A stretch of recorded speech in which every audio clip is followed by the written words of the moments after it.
naturally. Gray is a This shade is of natural, blonde. that one. It is. Hair color.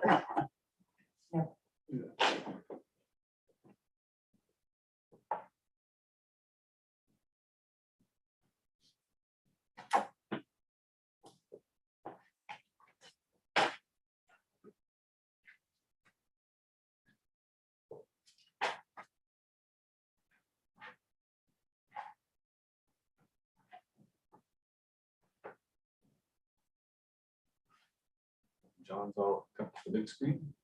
I think so.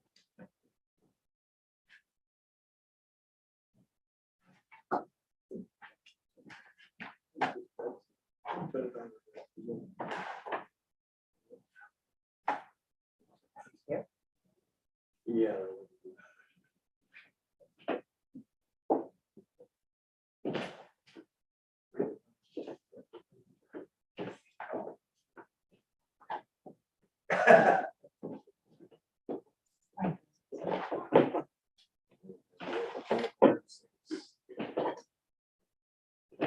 All right, it's 6 p.m. Welcome everybody in the audience, counselors and staff to this regular council meeting Tuesday, June 28th, 2022 at 6 p.m. This meeting is being held at the council chambers, which is temporarily located at number 3 North Shore Road, Lake Cowichan, and is also being transmitted electronically. Before we dive into the meeting, I'd just like to acknowledge that this meeting is being held on the traditional unceded territories of the local Subasik, that is people of the lake, our local neighboring First Nation, where we live next to as neighbors. So with that, I'd like to call this meeting to order and ask for any introduction of late items. No hands at the table. Just a leave of absence for Counselor Womaka for this evening. So we're gonna go put that in the business. And one addition to in camera tonight, if we may, section 91C. Camera quote Dealing with labor relations. and personnel. Is that the correct section? Yeah.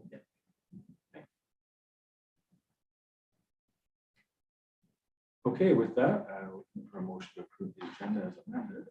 Moved by Councilor Austin, second by Councilor Sandu. Any discussion? All those in favor? Opposed?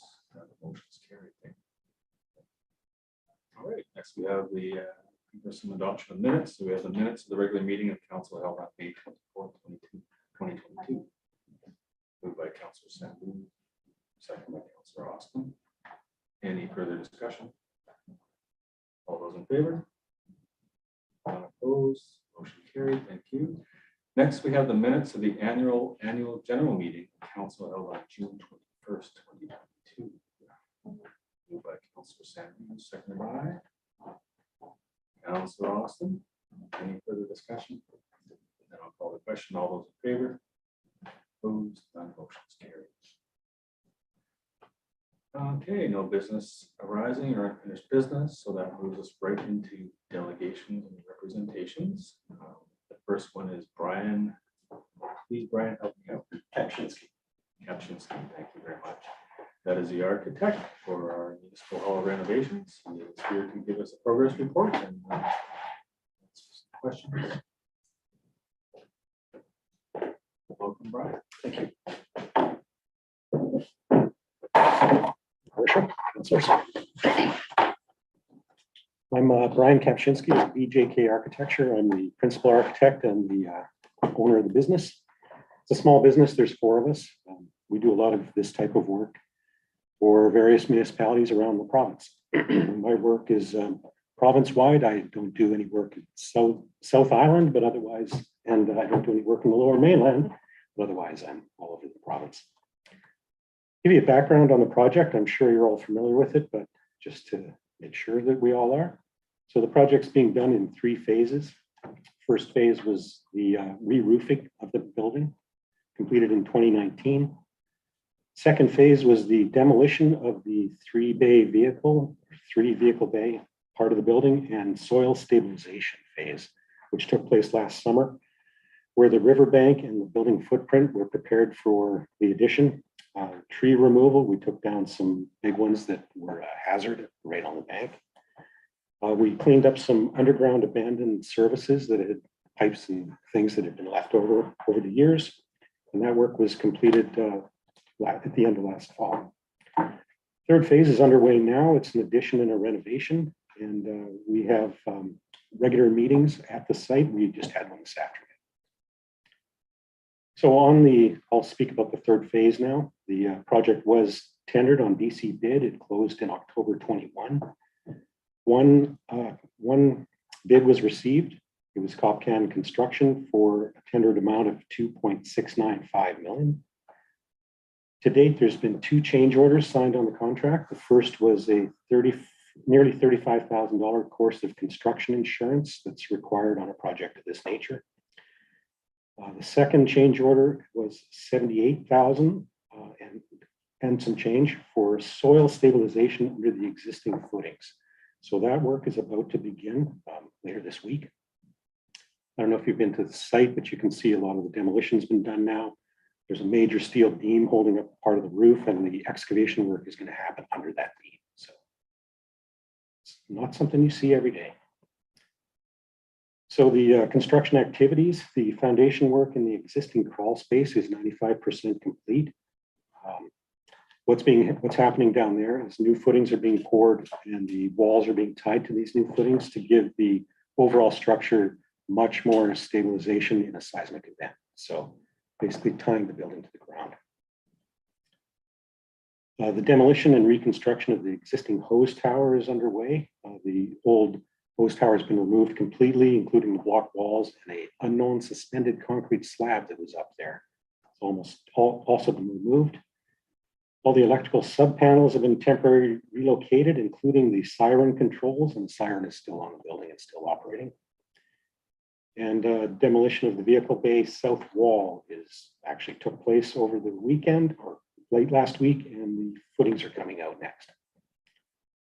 So the next stage of the work, as I mentioned, is the completion of the soil stabilization under the new, where the new addition meets the old building, right in that general area. Walls had to come out, some footings had to come out, and the soil stabilization work had to continue just under that portion of the building. Basically ties the existing building into the new addition from the foundations up.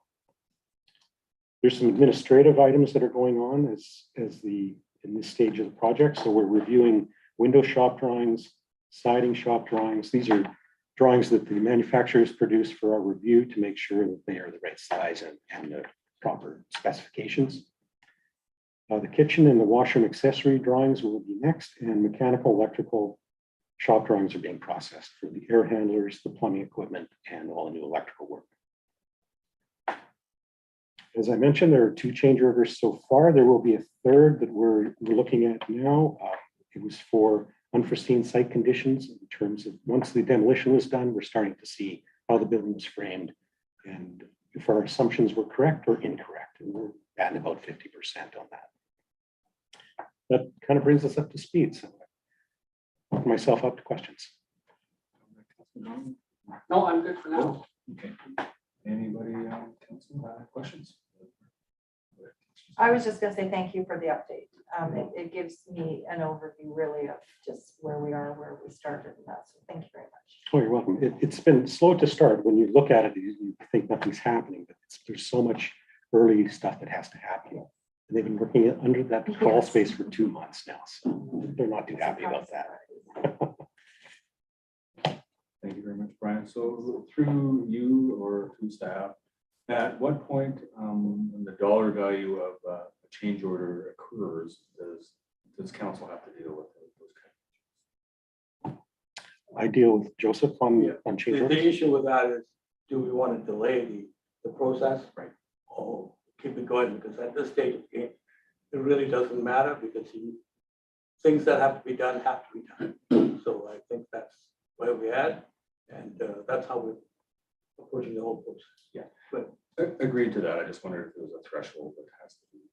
no, I mean, you either, if there's a threshold, then the job comes to an end, basically. I So what we do is we look at the contractor's submission. He gives us a price. He says, this is what we think it'll cost for the change order. And on this particular one, myself and the structural engineer are reviewing the costs. And then we will make a recommendation to Joseph once we have an agreement with the contractor in principle on the number. And we're very close to that. Thanks. Councillor Sandin. So did these funds come out of like the contingency fund, like for the contractor? The contractor didn't carry a contingency. He wasn't asked to. So the 2.695 is his bid amount. And had there been no change orders, that would have been his final construction value. So the funds over and above the 2.695 are coming from Joseph. I'm not sure. So, I mean, I know you were only so far into the project.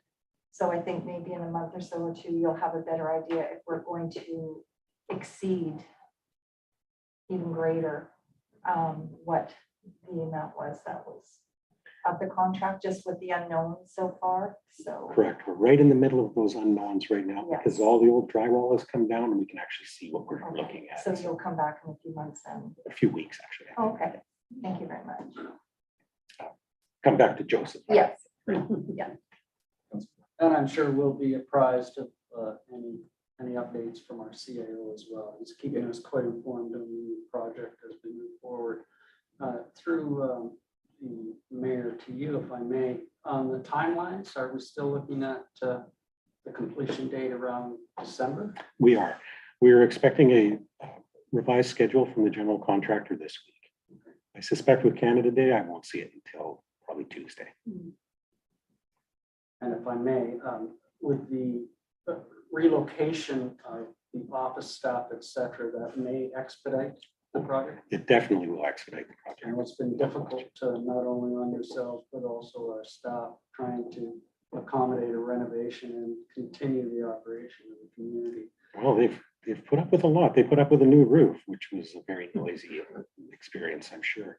And the next phase with the new windows and the new cladding will also be very noisy. So it's best to be gone. Appreciate the update. Look forward to another one in the near future. Thank you. Thank you. That's everything. Thanks a lot, Brian. Thank you. You too.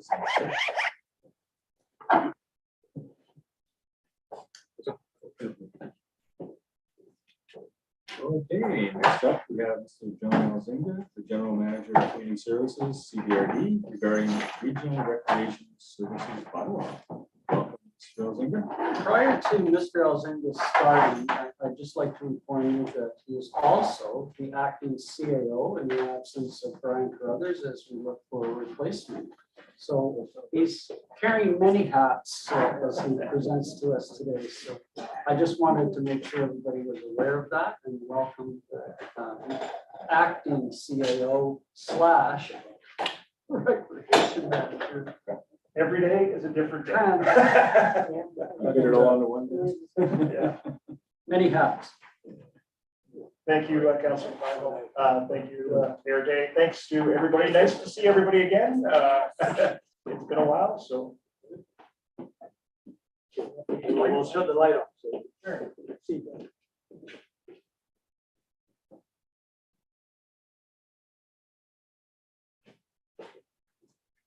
So we got a little bit of a PowerPoint just to explain, not blocking anybody.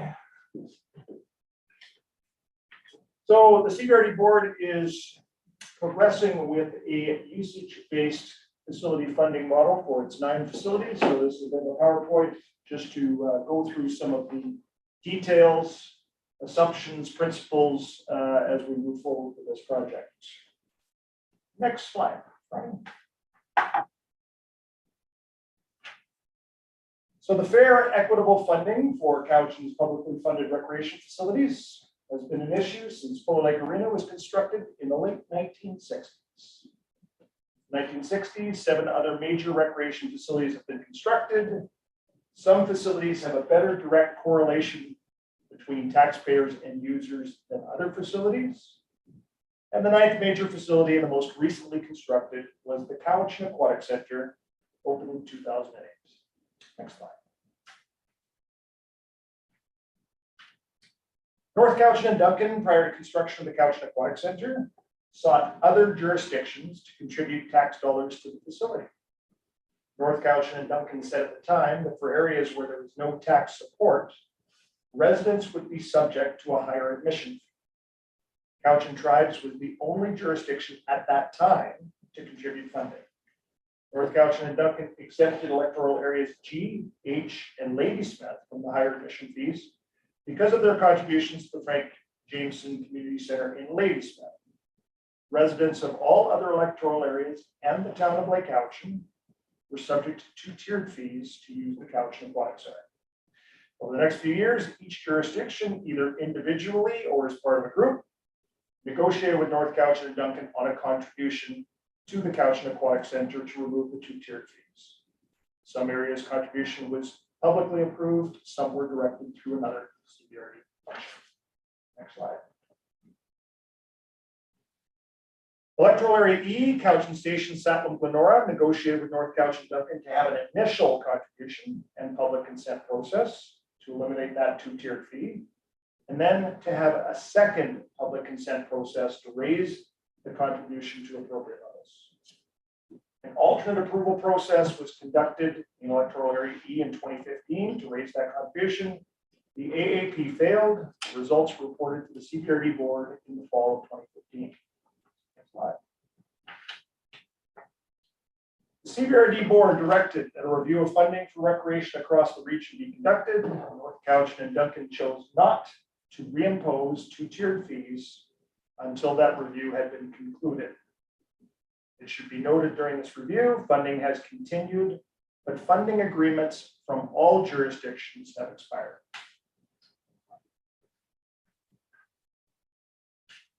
The work was broken into 4 phases. Phase 1 was a very large public engagement exercise to get input on the wants and the needs of the community for recreation services now and into the future. Second phase was a facility use study for those 9 regionally significant facilities to gain information on residents of which areas used which facilities. We went to phase 3, which was a review of funding models.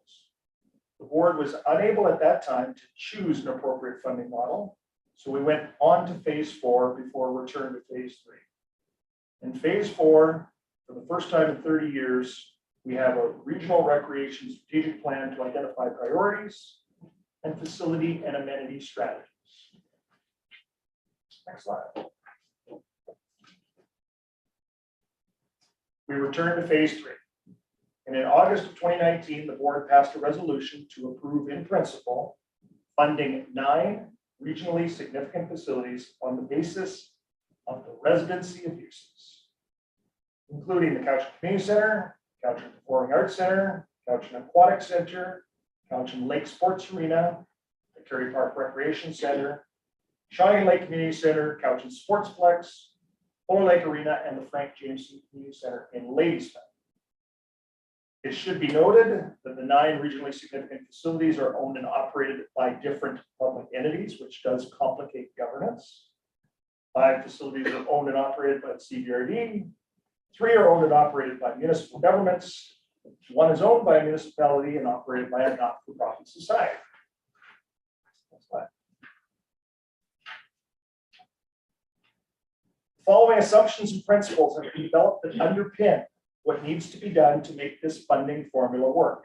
These will be part of a frequently asked questions type document as part of the communication strategy moving forward. And I'll go into these over the next few slides. Next slide.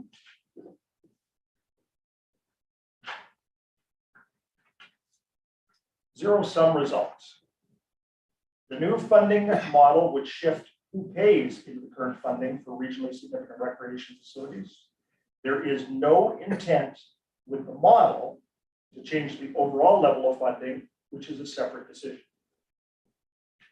Next slide.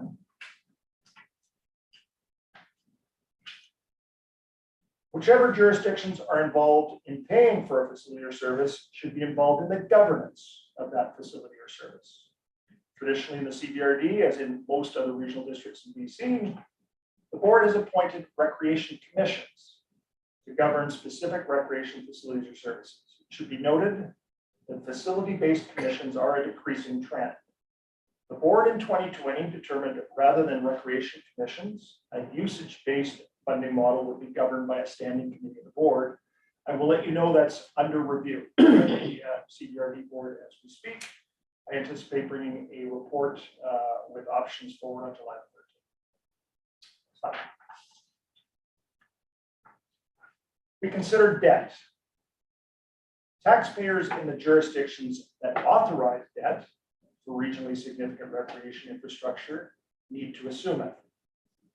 While other jurisdictions can contribute to the operation of a specific regional recreation function, they're only going to participate in the funding of the debt service charges associated with that function if they agree to the debt initially. They can't be forced to participate in debt servicing after the fact. Okay. Next slide. Funding now versus funding in the future.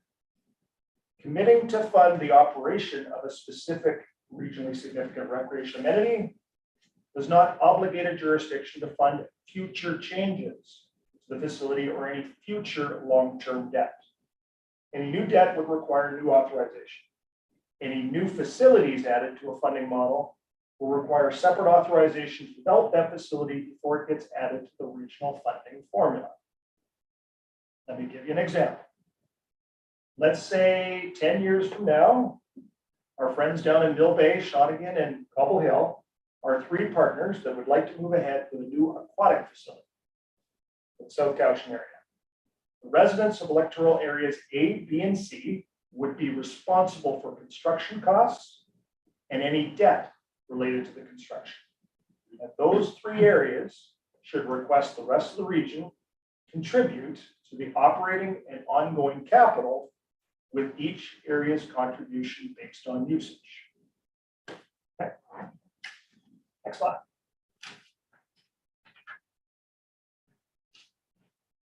All jurisdictions need to participate in the function for the new funding formula to work effectively. This model falls apart if any jurisdictions in the region are not a part of it. Next slide. Let's talk about capital. Operating a recreation facility also involves current capital. Maintaining the functionality of a facility involves operating costs, but it also includes long-term life cycle maintenance funding, replacement of capital items, and emergency capital outlays. If the roof starts to leak or a piece of major equipment breaks down and needs to be replaced, the operator has little choice but to incur a capital cost that is required to keep the building operational. So operating budgets and short-term capital budgets are two sides of the same coin. Both are required to maintain a current level of service. Both are included in the usage-based funding model.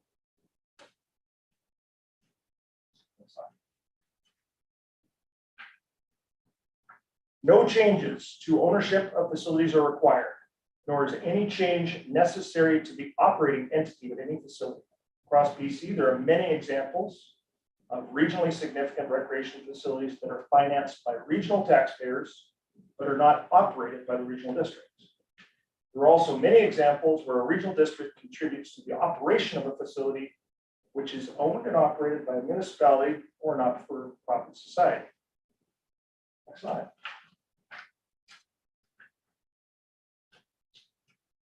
October 28th, 2020, the board approved a referendum to seek elector approval to implement that usage-based funding.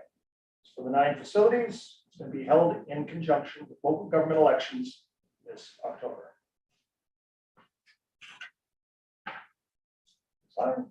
To continue to move forward, we did another facility use analysis from last September in 2021 through this March in 2022. The averages of usage through this and that 2017 and 2018 study are being used to calculate impacts. The board was presented with a snapshot of financial implications. So we're currently in step 3 with the province reviewing the proposed bylaw.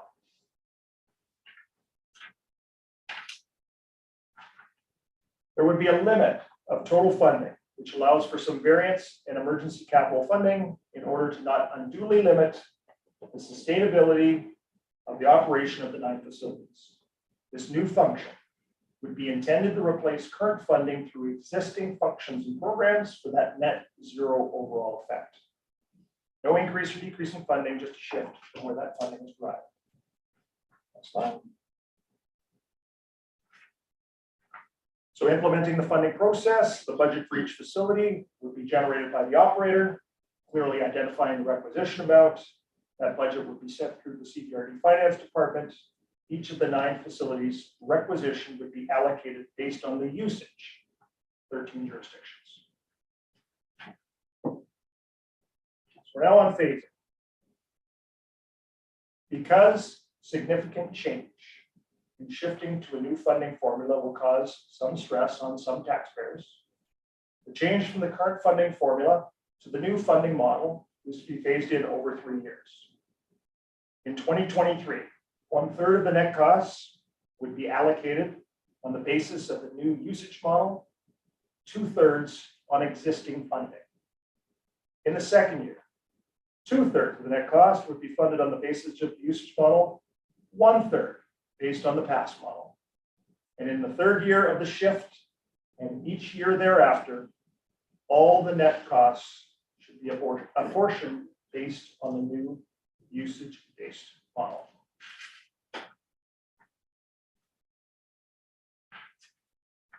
Calculating usage data and assigning residency to it is a significant undertaking that will have some costs. Track changes in the residency of uses and update the funding formula. A 5-year data collection cycle will be adopted. Every 5 years, the residency of uses of the regionally significant recreation facilities will be collected. In order to soften any significant changes from one data collection cycle to the next, a rolling average of the past 3 data collection cycles would be adopted to smooth out those peaks and valleys. Until a 3rd data set is collected in 2027, the next 5 years, we would be using the average of the 2017 and 2022 data collection periods.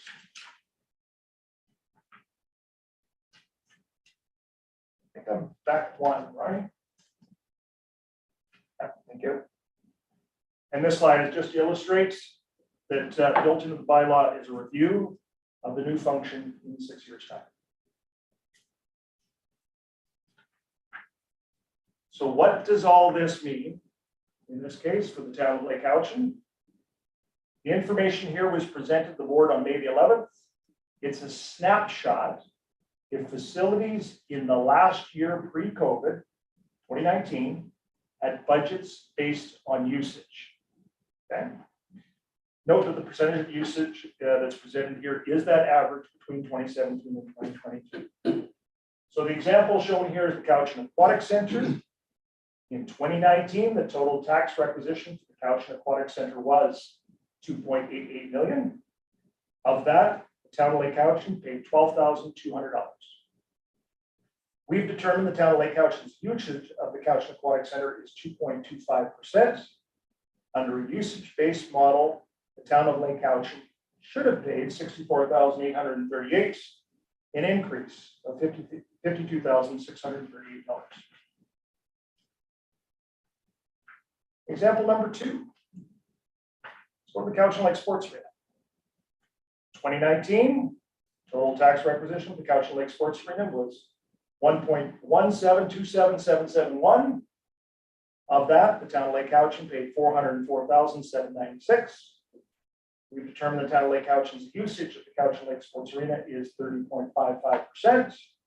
Under the usage-based model, the town of Lake Cowichan should have paid $527,834, an increase of $123,038. And the third example, just because it's a little further away, Fort Lake Arena, town of Lake Cowichan does not pay for this facility currently. Under the usage-based model, the town of Lake Cowichan would have contributed $11,456 in 2019. All that same rationale. For the 9 facilities, again, a snapshot in 2019, the town of Lake Cowichan's expenditure based on usage would have exceeded the amount actually paid. In 2019, the town of Lake Cowichan paid $416,996 to the 9 facilities. Under a usage-based model, the town of Lake Cowichan would have paid $681,270, an increase of $264,274.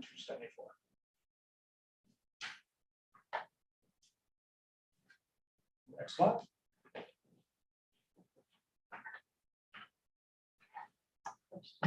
All right.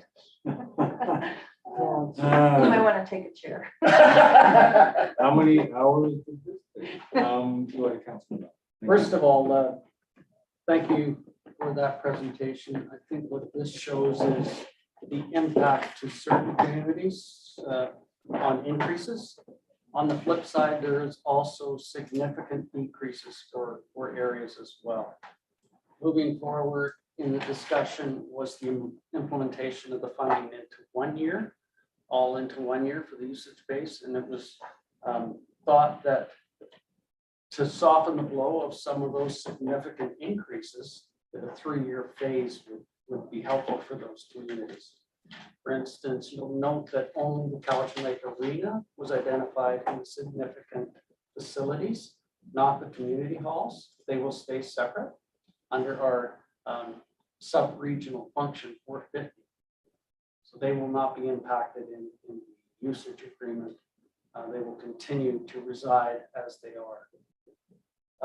The one thing that I am thankful for is that this will be taken out of the hands of the politicians that have been arguing over this for 30 years and be given to the electorate to make that decision. Do they wish to fund the 9 significantly operational recreation facilities or not? I think that's an important thing to bring to the public. You'll note also that there will be an increase of contributions from other jurisdictions on the Cowichan Lake Recreation Facility, on the arena itself, on the usage that they use. North Cowichan has significant usage of that facility and will be contributing. They do not contribute now. So just looking at the impacts of the town of Lake Cowichan looks ominous and threatening.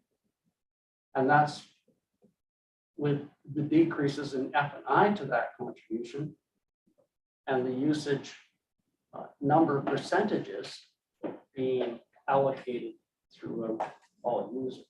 So it's been a cumbersome topic for many years, and thankfully it'll finally, hopefully, go to the electorate to make the final decision.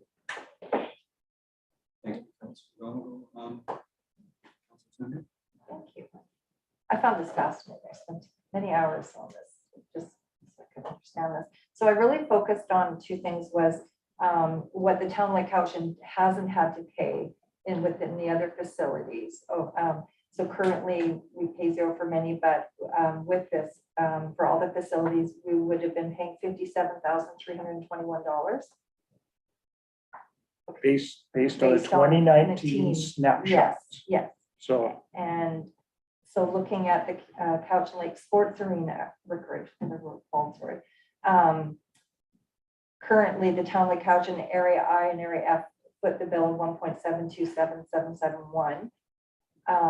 With the proposed from all CBRD areas, City of Duncan, North Cowichan, and Ladysmith, they would then be contributing $798,230 to Cowichan Lake Recreation with the funding formula of the 219.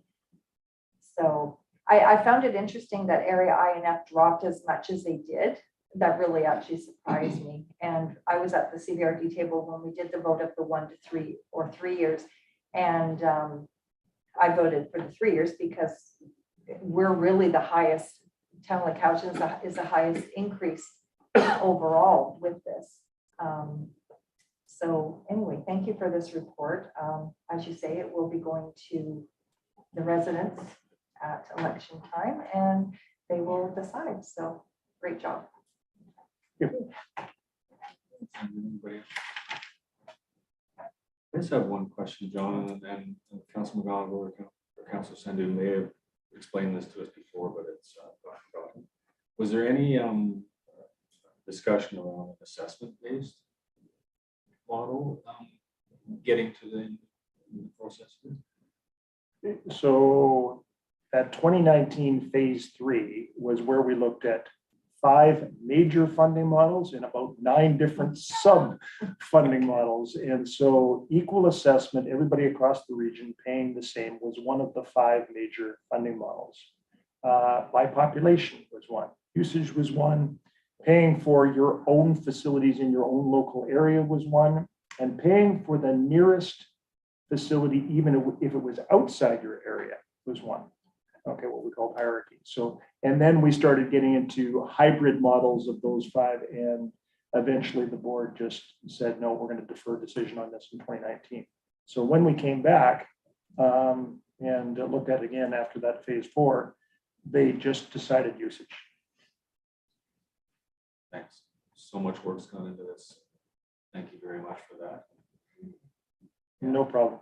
If I just, I believe it's a new business item on your agenda, which is what we're calling attachment F to that May 11th presentation to the Committee of the Whole for the CVRD board, which shows all of the jurisdictions, all of the facilities in a great big spreadsheet to show the usage and the financial impacts. Assuming everybody had a chance to look at that, and I think if there's any questions you'd like to ask, pass it on to the director. And if I may, I think at the end of the day, the majority of the directors decided that it should be a user pay funding model, not any of the other 908 hybrids that we looked at. If you go back even 15, 20 years, there was so many different models that came forward for consideration, and none of them went anywhere except within the political realm. So again, to take it out of the hands of those who soapbox and give it to the people that use it to see if they do want to fund it, I think is really important. User pays is the base model for anything that we utilize in society now. Go to the gas station, I don't get a contribution from area F to fill my gas tank because I'm using that. So it's going to be an interesting referendum, and we will see what comes of it and move forward from there.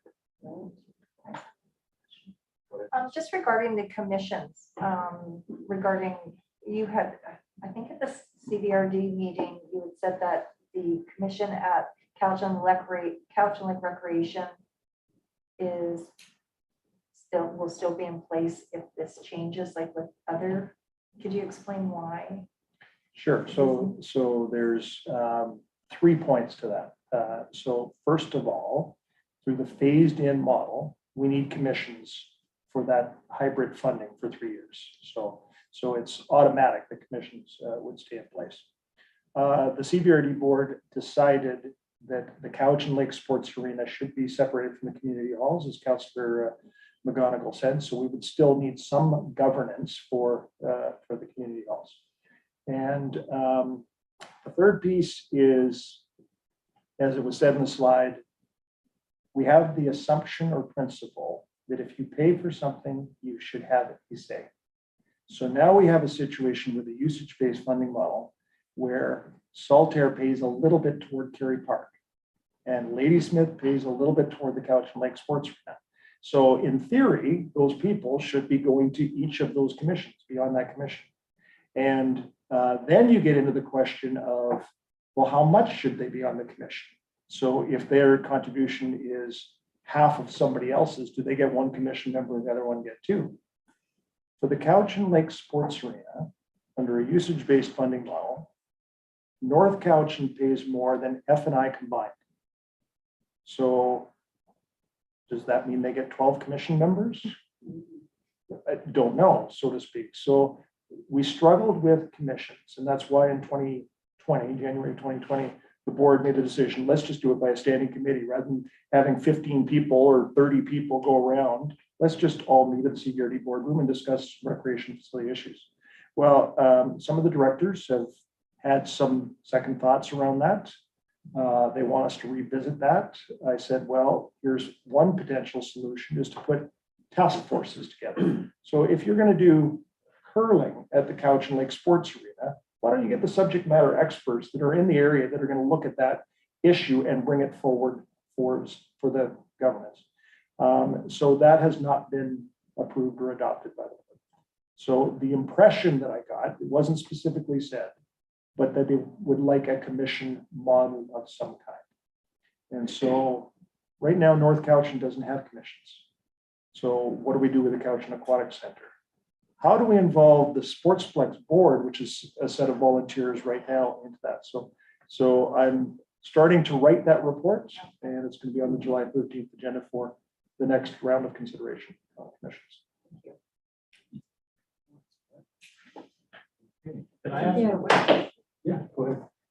How you collect the data, the use So there's 4 data collection methods. So drop-in uses, memberships, programs, and rentals. So there's one of the attachments to that May 11th report to the board listed all of those, including a report on that whole data collection. So there's a whole report on this. But for programs, it's easy. We have a software package called Perfect Mind. You sign up for a program. Jazz is taking guitar this week, so we put in his street address. We've captured that data, and that counts as a use, so to speak. So drop-ins, actually memberships is the same, because I believe the only facility that has memberships right now is the Cowichan Aquatic Center. And so we were able to get the data the same way. So that's 2. Drop-in use. So our consultant that created that report hired a number of VIU students that did intercept surveys. So for set periods of time, there would be the Cowichan Lake Sports Arena or the Sportsplex. Mr. McGonigal, you're walking around the track. Where are you from? And so we would capture that. So that becomes the statistically valid piece. They weren't there all the time, so they had to extrapolate out. The most challenging one is rental clients. So going to the figure skating clubs, going to minor hockey and saying, okay, so your minor hockey players, where do they live? And we have to rely on the user groups to give us that data. We captured almost all of the bigger ones. We didn't get every birthday party or every, other rental. So our consultants felt that we were statistically valid to plus or minus 2%, 19 times out of 20. Mr. Fernandez? Yeah, the one thing that you did not broach is the outcome of the referendum. How's that going to be determined? So the referendum is going to be region-wide. So all votes counted, 50% plus 1. So there is no opt-out version, if that's where you're asking, Joe. Yeah. Yeah. So no, there's no area by area vote. This is one region-wide vote. So I may follow. So basically, the small communities have, at the end of the day, have no say because they'll be outvoted by the larger community. It's going to be interesting because 4 areas are financial beneficiaries out of this. The other 9 jurisdictions have to pay more. I'll tell you they're beneficiaries because they're using recreation, which I think is a great thing, but they're still, so we have that kind of situation. However, North Cowichan is one of the financial beneficiaries out of this with the greatest population. So it's every person gets the same vote. Interesting. It will be. So before you slip away, John, we're unable to make a quorum at the last Cowichan Lake Recreation Commission meeting due to myself. It was a last minute schedule conflict, and I think a lot of other folks have the same conflict. But there was one item that you can do better justice to than myself, is introduce the people at this table to Denise Williams, the new manager. So if you could do that for us, that'd be great while you're here. Yeah, no problem. So one other thing, if I can, Mr. Mayor, just say that there was 3 reports on that particular agenda passing. I will be recording. Oh, okay, sorry. Then All good? I will, no. Don't steal my thunder. Thunder is yours. Yeah. Okay, But I will not be reporting on the new. Okay, Cancer. so Denise Williams has been a recreation programmer at the Couch Community Center for approximately 15 years. She has a child and youth background. She was a Boys and Girls Club manager for a while as well. She is the co-chair of Our Couch and Communities Health. Yeah, that's Denise. That's exciting. Yeah. Wow. Yeah, so, Wow, great. yeah, so we're excited to have a promotion from within the CDRD with somebody, very talented and she has a lot of experience with some of the social issues, which I know we're all struggling with. Yeah, that's fantastic. She was one of our go-to people at the Couch Community Center when we had some social issues that we were getting. I had a quick question, John. Sure. Just with Lake Couch, and because you're saying you found out what areas people are from. Yep. My concern is a lot of people say they're from Lake Couch, but they're actually not within the municipal boundaries of Lake Couch. That isn't something that you would be able to determine. So the plus or minus 2 might be more accurate for other areas, but not necessarily Lake Couch. So we didn't do that, right? So we didn't ask where they're from in terms of Lake Couch. And we even thought that postal codes were not accurate enough. So what we asked for was their street address. And so every street address went into a great, big, huge data spreadsheet, and our GIS department went through and said that street address belongs in that electoral area. So it wasn't somebody just saying, I'm from Lake Cowichan. They had to say that they lived on Joel Road, and whatever the number is on Joel Road, you're in the town of Lake Cowichan. But there, if I may, there were some anomalies within that, and they were identified by the plus or minus 2% in the allocation of those numbers. And we're getting better at it. I mean, software is getting better, so we're that much more reliable this time than we were 5 years ago. That's okay. Thank you so much. Thank you very much, Mr. Elzey. No problem. Nice to be here. Nice to see everybody else slip away. We'll see you in the public engagement. Absolutely. The communications campaign, we're hoping to launch in about 2 to 4 weeks' time. Thank you very much for Thank making the trip out here. It's so far out west, you know. Yeah, a few times, eh?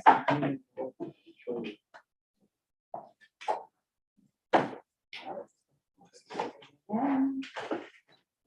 Well, that can move us along to correspondence, and the first item on there is the town of New Royal.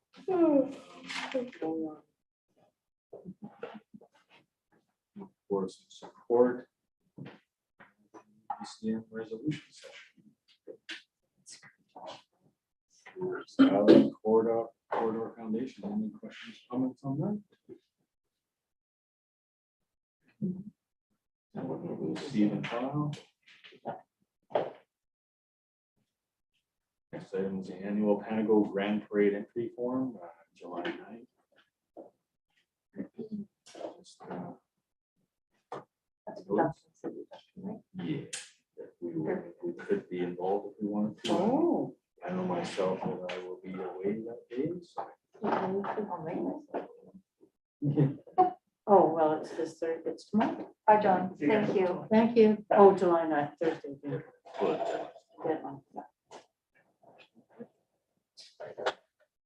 I'm sure we'll Speak be well louder. represented. okay, yes, it's well attended in the core, so. Sure, our ambassadors will be They will be participating. there, yes. Sure it'll go off as it has for many years. All right, and the information and consent items on the correspondence, we have the Island Health regarding extreme heat information for community health partners and local governments. I guess that's for our digestion. I don't know if that's something that we need to share with the public or. what does council I would do? share that with the public. I was really surprised. The 67% of the deaths, those are 7 years old, and 98% of deaths occurred indoors. That statistically is- that's where we say you check your neighbors, check your, it's for these reasons. Okay, so let's talk about the one underneath it, wildfire smoke information for community health partners and local government. That would help as well, so. I guess those are two items that are social media worthy for sharing. There's a lot of good information. Okay. Number 3 under there is a letter from Melissa Black regarding fire siren. If I may, Mr. Mayor, I think that shows the split in the community of support and those opposed to the siren and the actual difficulty in making a decision on the siren. Now, regardless of the technologies, there are good arguments on both sides of the page as to whether you keep it or silence it at times. And I think we will take into consideration all viewpoints as we move forward. Not anecdotal, but actual factual information as we make the decision. Go ahead, Councilor Sanders.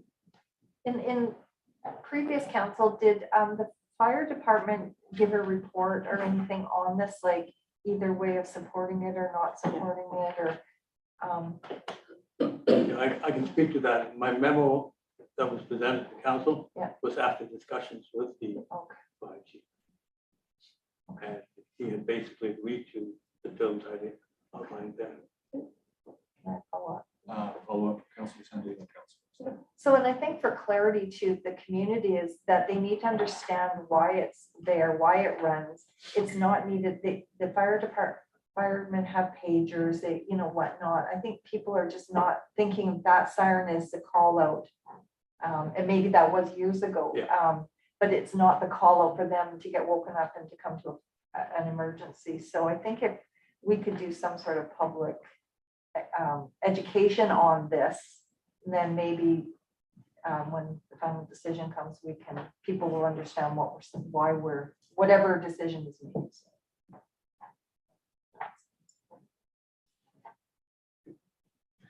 I just wanted to mention there are lots of communities on the island that still use sirens. My husband was in Misatchie Lake the other day when they were in Bear Lake, actually, when the siren went off. Duncan uses it. We were in Cedar when one went off. It just warns people that there are people, guys, getting to the fire in their vehicles and flashing their lights. And when I first moved up from Victoria, I had no idea what that was all about. And I thought, why are the lights flashing? What? But you know, it warns people. And I do think it maybe needs to be turned off at night, and we're going to probably do that. And it's not just, I know in one of the letters it said mostly old people like to hear it. It's not just old people. Melissa Black is not that old. And there's different people of different ages and for emergency situations, if we have a major problem here, earthquake or fire, if the siren went off for a long period of time, that would warn people there's something more going on. They need to check with what's happening in the community. So I think it's valid. Thank you very much. If any further correspondence comes my way, address the mayor and council. I'm sure we get to see it in one way, shape, or form.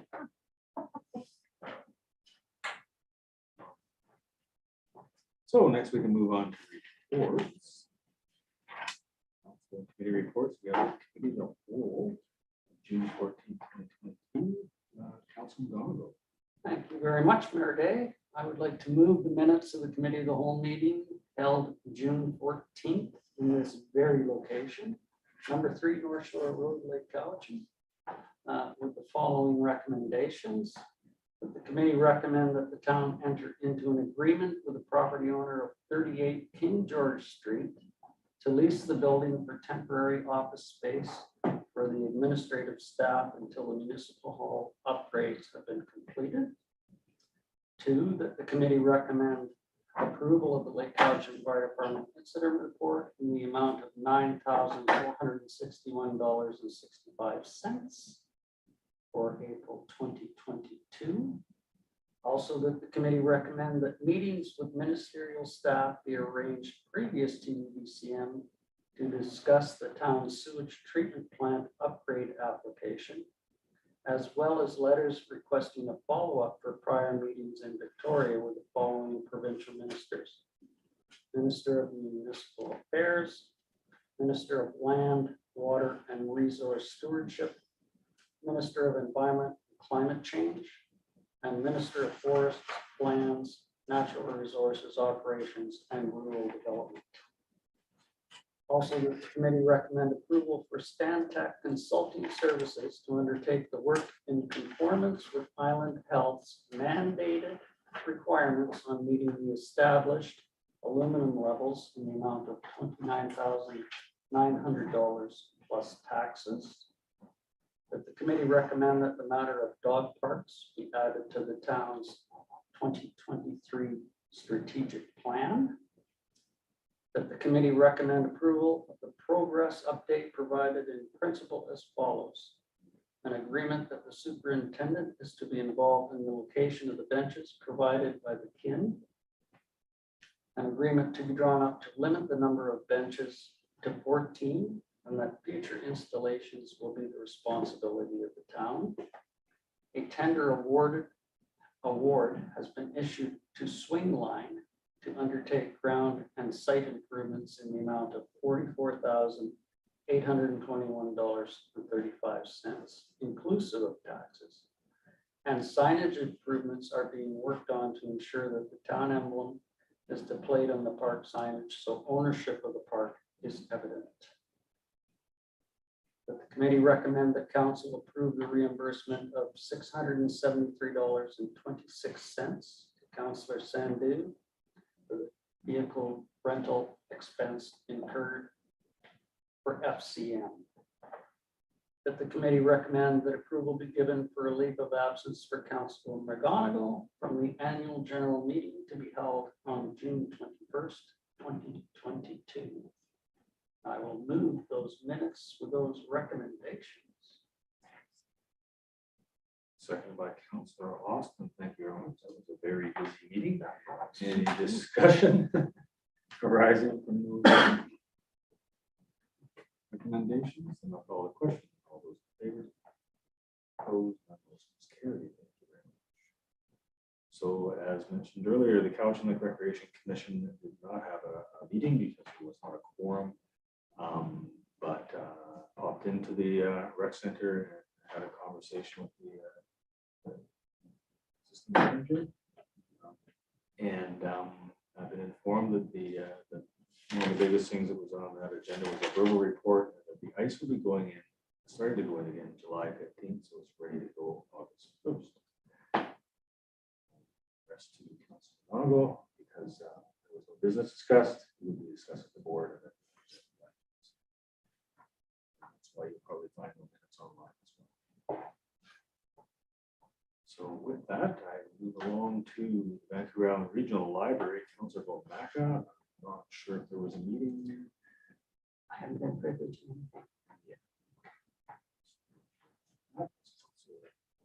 Absent tonight. Then we can move to Advisory Planning Commission, Councilor Austin. Thank you, your worship. I did my little report and then I have some more minutes here. Our meeting was held in person at the Fire Hall on Thursday, May 26th at 4 p.m. We actually were here for 2 hours. It was a very good meeting. New member Duncan Brown was introduced and we went around the table to introduce ourselves as well, where we came from and why we're here. Bev Litster described the e-bike program in Dawson Creek and discussion followed, and more info will be at the next meeting. The town planner, his first section was ruminations on urbanism, and it was in from the towns in Spain where he recently visited. Buildings, plazas, parks. James had wonderful drawings in his journal that he shared with us, and there was a lot of discussion regarding designs. He mentioned that people were first in these designs for the parks and the different areas, quality of infrastructure, power of place, delight of design, and intensity of activity. It's quite interesting. And some of our parks are not that far out different. Clean BC Roadmap 2030 discussions on reduction of GHG. It was decided that adaptation is more important for this area. Resiliency and adapting to change is a key issue. We require courage and political leadership and administrative policy regarding variances as well, as we discussed a recent issue. I think that's just about it. I did mention about Clean BC. We talked about different items of recycling and things, and he says they're feel good things that we do here. But we need some more action and policies on that. Our next meeting is actually Thursday here at 4 o'clock. Very much, Councilor Austin. And next we can move to Community Forest Co-op. I have nothing to report this month, Mayor Day. Thank you very much. Then we can move on to other reports, Cowichan Valley Regional District Board Meeting, Councilor McDonald. Thank you very much. On the Cowichan Valley Regional District Committee of the Whole meeting for June 22nd.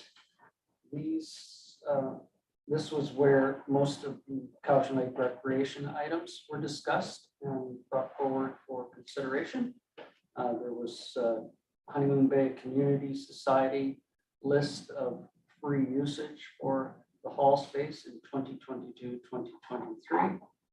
Also from the Eagle Community Association, rent-free usage of the Eagle Hall for 2022-2023.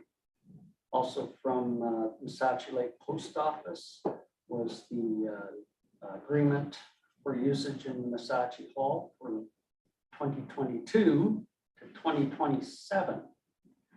Then from Environmental Services, there was a report from the Environment Services Division on regional hydrometric and climatic monitoring that will be happening within aquifers and watersheds within the regional district.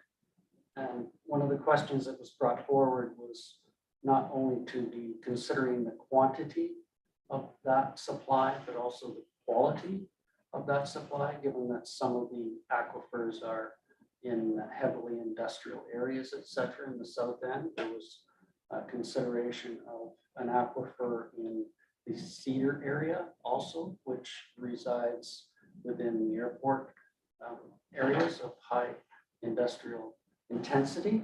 So that was brought forward to look at not only quality, but quantity as well. From engineering services, there was some applications for, bear with me for a second. Voted. Applications to the Strategic Priorities Fund. There was a number of applications being forwarded, $6 million to Dave's Creek Management on capital infrastructure. Also to Area G, the amount of 5.3 million to capital and operating reserves for their infrastructure there. To build a new roof on the community services. Cowichan Community Center, price tag of that was $6 million. And also for budget software, an amount of $150,000. So those applications have gone forward, formerly known as the Gas Tax Fund, for consideration. That would be the meeting for Committee of the Whole, and all of those Cowichan Lake recreation subjects were endorsed. Then moving on to the board. Bear with me, I get that up. Sure, I have the right minutes. And at the board, there was discussion. The chair had brought forward reconsideration of replacement of a cell tower in the Satham area, which was discussed in electoral area services, endorsed at that committee, and then overturned at the board level. And looking for legal opinion as to whether that should have been just a land use discussion, which would have resided within electoral area directors only. So that legal opinion will be coming back, and that discussion on the placement of that cell tower in the Salem area will be brought back to the board. Again, the strategic funds were endorsed at the board. Electoral area services recommendations were brought forward as well. Fall security bylaw, which is implemented prior to taxes being remitted by the province for the regional district. The possibility of borrowing. The SOPI report was released, and the annual report was also released. Regional districts are not obliged to do annual reports, as municipalities are under legislation. But the CBRD has been doing annual reports for a number of years, going along with municipalities to do that. Also, election and assent voting procedure amendment bylaw was passed, and a number of other bylaws within the electoral area services. And with that, if there are any questions, I'd be happy to answer if I can. Any questions for Councilman Donovan? No, thank you very much, Councilman Donovan, Okay. for your hours of service on the board. Okay, we can move along to the Community Outreach Team Committee, Councilor Austin. Thank you. Community outreach team, our meeting was Thursday, June 16th at 9 a.m. We're still on Zoom at the present time. Kyle LaBerge from Couch and Lake Recreation reported that they have no certified lifeguards at present. Swimming programs are on hold and until they find some. But some of the folks have found jobs with better pay and things like that. So that is part of the problem. Some of the summer programs are still going ahead, so they still have some plans to keep things moving along. Rosalie Sowery from the Poverty Reduction Committee and Social Planning Coalition said they're looking forward to the actions and timelines, and the next committee meeting was for the next day, where Mayor Day and Councillor Sandu are on that committee. Also, there's a regional initiative regarding the heat dome and the emergency issues that people are concerned about. Carolyn Yablonsky, public health nurse, reported that pharmacies are still providing the 4th doses for the COVID vaccines, and they will take some on as well at certain times. Soon they believe vaccines for 6 months to 4-year-olds will be approved, and they're presently vaccinating ages 5 to 11 at the health unit. The health unit is really busy these days with the different, there's home care workers. We have a spot for the, I forgot what it's called now, the ambulance attendant to come in, and the nurse practitioner. So it's quite a busy place these days, and I'm happy to see that. Shelley McClure with the Islands Health Primary Healthcare Network discussed the success of the satellite clinic at the Casa Health Unit. That's what it's called now. And she also talked about the coming hot weather, and I sent her information off to our mayor and CAO for the next emergency meeting, because she wanted to be part of that. Shelley talked about the capacity for helpers, cooling cloths, different things like that if we have another heat dome. Regarding the heat concerns, Kyle stated that the arena is a primary reception center and halls are secondary, and their staff are trained in emergency services. Jocelyn Longberg from Community Services will also be connecting with Shelley regarding the services for the coming heat issue. Jocelyn mentioned all the services they're currently providing for people within this area. Marginalized people, homeless, and they're having more transients come this time of year. There's more need for services for those with drug issues at present. Summer programs for youth are still planned. Our next meeting will be the 3rd Thursday in July. Thank you very much, Councilor Austin. Any questions for Councilor Austin? Oh, thank you very much. Go ahead, Councilor Donovan. I did forget, under the CBRD, there was a news release today on immediate release. The long-awaited fitness studio that residents of the area FI in the town have been asking for a number of years will soon open. There will be a place dedicated for weight training and cardio fitness. And it will be a 1,305 square foot fitness studio. This will include a rowing machine, treadmill, fitness power rack, recumbent linear cross trainer, recumbent bike, elliptical force functional trainer, weight bench, weight rack, and weights, medicine balls, hand weights, kettlebells, ropes, and pulleys. So due to the pandemic, there was a surplus funds that went into the reserve, and the Recreation Commission approved spending those funds on the equipment needed to finish the studio. So I forgot to add that. I think that's great news for the people that have been lobbying for a fitness facility. And the lack of that within what was established within the recreation facility will now update that for usage. Councillor Austin. Just a question, what was the opening soon date? I haven't heard. There was no final date. It said opening soon. Okay. It will be sent for requisition for capital purchase, et cetera, and placement. Okay, thank you. Councillor Sandin. Was there hours that were set for, I know that was kind of a hot topic in the community of kind of hours, would it be open? Have they decided that, or is it still? That is still under discussion on the operational hours. This was just the announcement on the placement of the equipment within that studio. That I'm sure will be worked out through the rec commission and brought forward to the board for approval.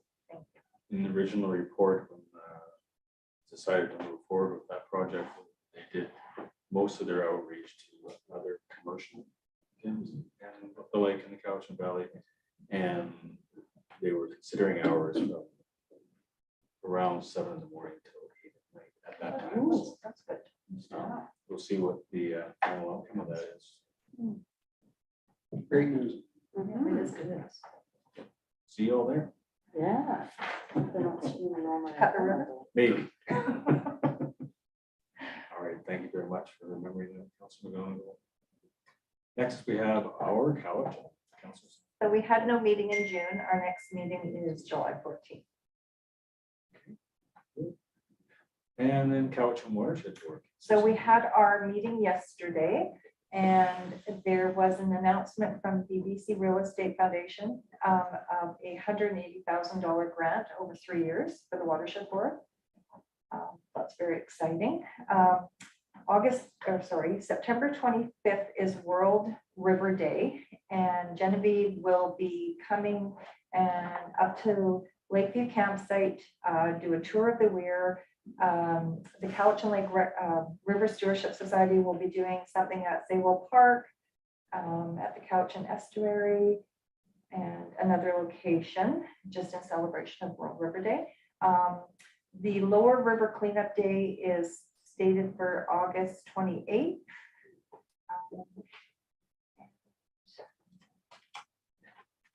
We had a presentation yesterday from Leroy regarding the shoreline assessment update. The public meeting that was supposed to be held this month, there was technical issues. The new date is July 14th, 2022. We also had a presentation from Kate Miller regarding the conservation water license update on the weir. We had a presentation from BC Conservation Foundation riparian habitat update. And our next meeting is in September. So we have this summer, July and August off. And then also yesterday afternoon, there was a Cowichan Water Board Society meeting. And for the next 2 days, Wednesday and Thursday, we are doing interviews for the executive director to replace Tom Rutherford. So I'll be part of that. And the interviews, there are 6 interviews, and we're having it at the hub. So we did a score. There were 6 of us on the society board that did a score of each of the persons that applied. And that was really interesting. And so that was compiled yesterday. And then we shortlisted yesterday afternoon, whatnot. And so, yeah, so it's very exciting. Council Sandu, busy times at the watershed board. Sounds like. It sure is. All right. Any questions for Council Sandu? Then we can move along now to staff reports, and we have the Director of Finance regarding the statement of financial information, otherwise known as SOFI, for the year 2021. Ms. Gill, any comments on this report? Yes, the Financial Information Act requires that the town of Lake Cowichan submit every year to the Ministry of Community Sport and Cultural Development the following by June 30th. A copy of the audited statements, statements of financial information checklist, the management's responsibility for financial reporting, the schedule of debts, schedule of guarantee and indemnity agreements, a schedule of remuneration and expenses as supplier of goods and services schedule, a schedule of severance agreements, and the financial information approval. So with the exception of the audited financial statements that were previously provided by the auditor and at the AGM, the rest of the documents are attached and require council approval. Thank you very much. Moved by Councilor Sandu, seconded by Councilor McGonigal. Any questions or comments? Thank you very much for compiling that report. I'll call the question then. All those in favor? Opposed? Seeing none, the motion is carried. Thank you very much.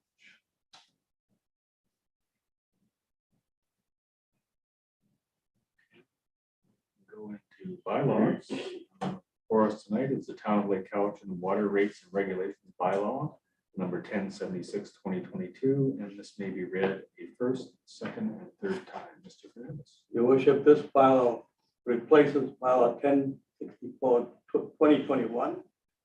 And basically, the only change we have here is we are going back to 2014, where we had 4 stages of water restrictions. And when we introduced that in 2014, the neighboring communities were not happy with that because they were all going with 3 stages. And so they wanted to go, us to also look at going to 3 stages, and we amended the bylaw subsequently to 3 stages. And believe it or not, now they're going to 4 stages, same as we did before. And now they want us all to go in 6. So this bylaw basically is reintroducing the 4-stage water restrictions that were in place back in 2014. Thank you very much. I'll move that. Moved by Councilor Austin. Was that Councilor Sandu second? Yeah. All right. Any further discussion on that topic, Councilor McGonigal? And I think with the comments of the CAO, it was to have parity within the region. When there was 3 stages in the surrounding electoral area on one side of the street and 4 stages on the other, there was confusion within that. So there was a lack of continuity within the whole region on stages. I'm glad that they've gone to 4, and now it'll be the whole region going to the 4 stages. So we were leaders before our time. We had 4 stages of water restrictions. Glad that somebody followed us. Thank you. And just as a side note, I'd just like to wish everyone a happy National Tapioca Day today. If you do like it, I have some. please indulge. So happy Tapioca Day. That wasn't in my Apple calendar. Mine either. Sorry, I missed it. That has nothing to do with water, but you might have to wash it down. Oh. It's a bedtime reading to figure out what that's all about. So with that, I'll call the question. Or did I already? I didn't. No, all those in favor? And opposed, motion carried. Doesn't take much to get me. I'm sorry. There's a squirrel over there. All right, then we can move along to new business and Cowichan Valley Regional District regarding the usage-based funding master. And I guess that's a document for us to. And it's been covered basically by Yeah. Mr. Elsinga. Something we all might want to take a look at so that we're informed to when it comes to the public input portion, and so we're able to explain some details. And if Sure, I we may, get questions. Go ahead, Councilman. when you do delve into it, pay specific attention to the Cowichan Lake Recreation Facility, the arena facility, on the contributions from other jurisdictions that will be included in the usage portion, but also look at the significant winners in the usage-based model, which would be North Cowichan, Area F and Area I. And those were the major directives that we're looking for a one-year implementation, given that it is election year. Perhaps not, but that was the feeling that I got. I certainly don't want this to be an election item, but it will be, because it will be on the referendum. But again, I will say it's out of the politicians' hands now and into the users of these facilities, whether or not they do wish to contribute. So I don't have a prediction, but I think it will be close, given that 9 of the jurisdictions will have increases and only 5 will have significant reductions. It will be an interesting result. But thank you. Delve into that. Okay, next report here, the new business is the Island Coastal Economic Trust renewal and transformation of our region's trust. This was a presentation made at South Island Regional Advisory Committee meeting a couple weeks ago by new CAO Brody Guy.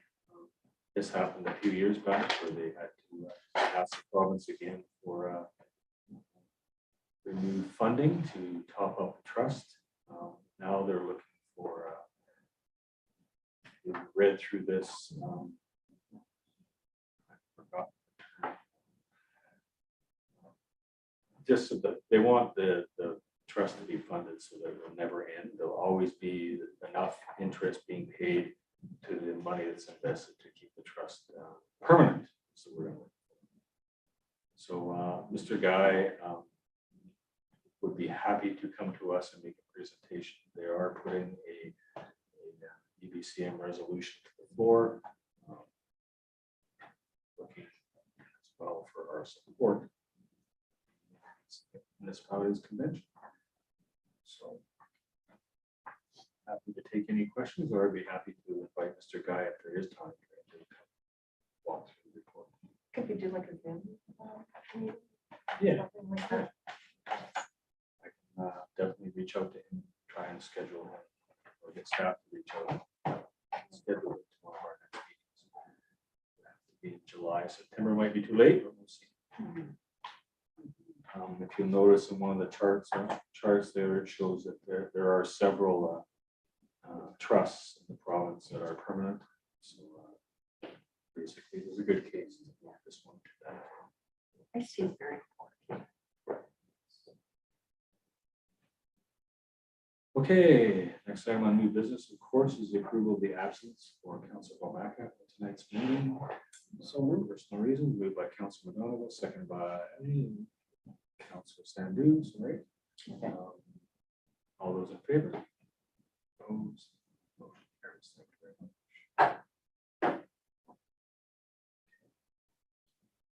Now we'll move to the mayor's report.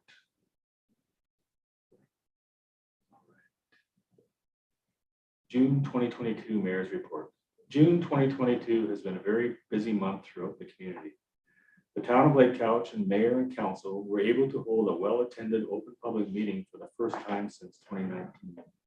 As well, mayor and council have again started to meet regularly in person with the public allowed to attend. Lake Cowichan minor baseball was able to hold a normal season where parents and family members were welcome to be spectators and assist on the field.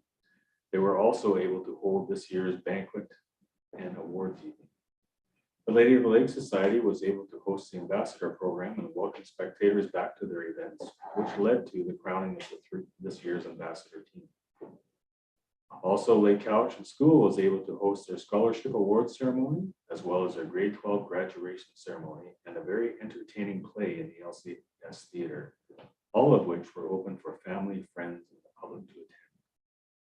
The Lake Couch and Kinsman and Canets were able to reach their fundraising goal, and the work has now begun on the revitalization of the Kin Duck Pond Park.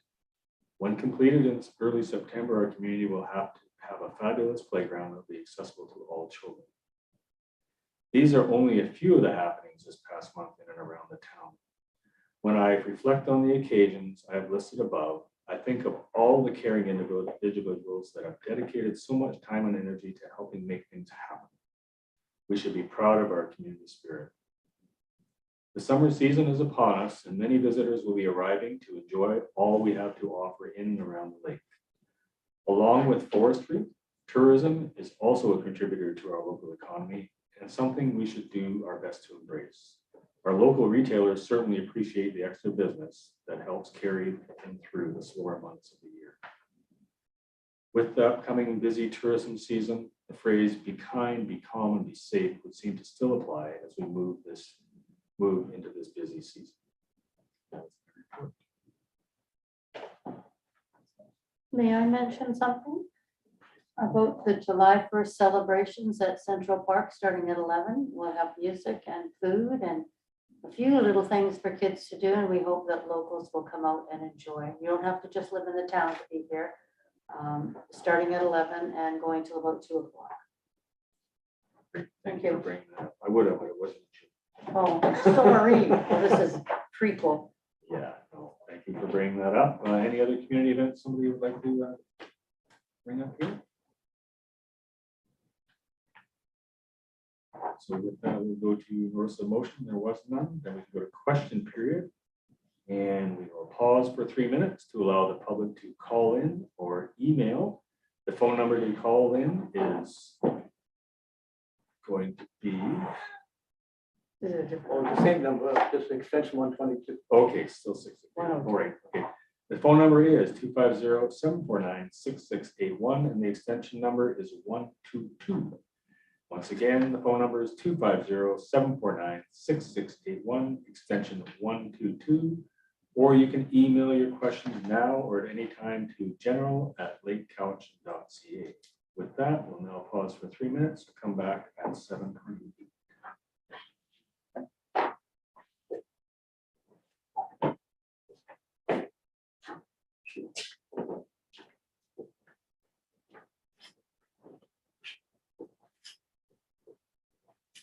I hope I'm not stealing my equipment if we upstairs. So that instead of recumbent bikes, and I'm not one of those. No, it's a small room. Unless I keep it open. No, Where? Down below, I've got 3 spin bikes and 1 incumbent and the lower hall, upper hall. And then we're actually in the lower hall tomorrow because they've got something going on in. So, yeah, they've got 3 more, I think, or, yeah, they've got more. There's a hole in the ceiling. Well, they may order all this stuff. Yeah, but the recumbent bike was donated by somebody to Island House, so I have that one. I keep losing equipment that I keep taking stuff away. so That's okay, nothing negative. we're talking about. Can we order a pizza? No.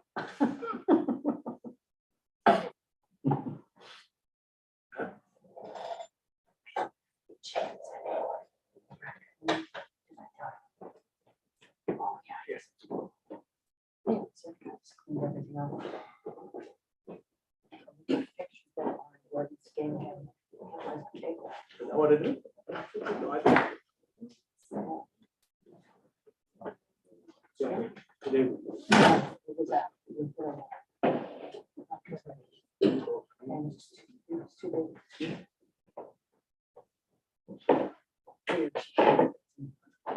I was gonna want to figure out.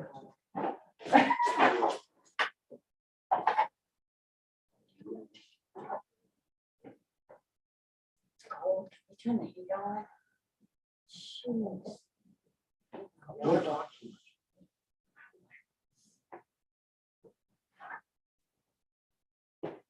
Okay, it is 7:28. Any phone calls or emails? nothing. Nothing wrong. We'll bring it into the question period. We will move to in camera. Mr. Hernandez. Yes, section 92 of the community charter requires that before a meeting or part of a meeting can be closed to the public, council must state by resolution why that meeting is to be closed. And the basis on which the meeting is to be closed falls under the following sections of the community charter. Section 91C, dealing with labor relations or other employee relations, and Section 91K, negotiations and related discussions respecting the proposed provision of a municipal service. So with that, looking for the motion to move in camera. Moved by Councillor Sandu, second by Councillor Austin. Any discussion? All those in favor? Opposed, motion carried. Thank you very much. We'll now go in camera. So, John, right? Okay, motion. Don't. Well, not don't- adjourn.